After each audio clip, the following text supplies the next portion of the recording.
اعوذ باللہ من الشیطان الرجیم بسم اللہ الرحمن الرحیم۔ ناظرین السلام علیکم ورحمۃ اللہ وبرکاتہ۔ ناظرین، آج میں آپ کے سامنے ایک بڑا خوبصورت واقعہ پیش کرنے جا رہا ہوں۔ اس سے پہلے میں ایک بات عرض کرتا ہوں کہ جو شخص خالص اللہ کے لیے کوئی عمل کرتا ہے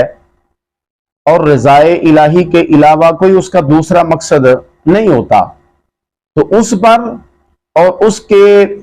اس کی جو آنے والی نسلیں ہیں ان پر اللہ رب العالمین کی طرف سے خاص فضل جو ہے وہ نمایاں ہوتا ہے۔ اس کے لیے میں ایک آپ کو واقعہ عرض کرتا ہوں۔ حضرت آدم علیہ نبینا علیہ الصلاۃ والسلام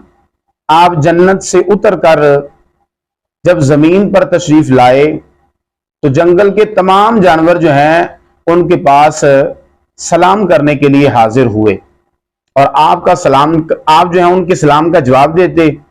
اور ان کی ضروریات کے مطابق ان کو دعائیں بھی دیتے رہے۔ چنانچہ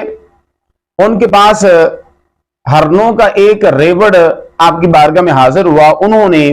سلام کیا اور حضرت آدم علیہ نبینا علیہ السلام آپ نے ان کے لیے دعا فرمائی اور ان کی پشت کے اوپر ہاتھ پھیرا۔ آپ کے ہاتھ پھیرنے کی برکت سے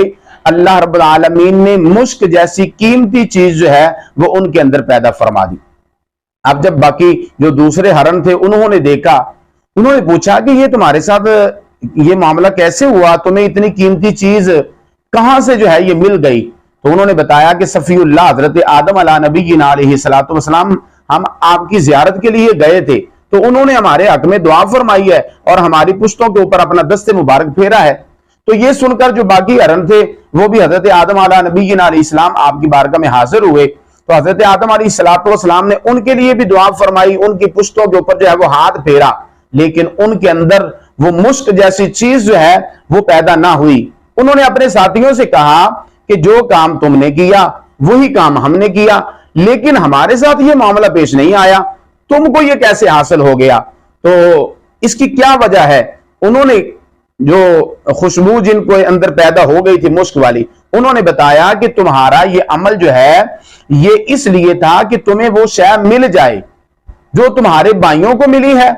تو تمہارے بھائیوں کا جو عمل تھا وہ خالصاً اللہ کی رضا کے لیے تھا، ان کے اندر کوئی طمع نہیں تھی، وہ لالچ نہیں تھا ان کے اندر، تو وہ تو اللہ کے نبی کی زیارت کرنے کے لیے گئے تو بغیر لالچ کے گئے تھے، تو اس لیے ان کے اندر اور ان کی نسلوں کے اندر اللہ نے برکت پیدا فرما دی اور وہ قیامت تک جو ہے اس برکت سے مستفید ہوتے رہیں گے۔ تو پتہ یہ چل گیا کہ اخلاص اور ریا جو ہے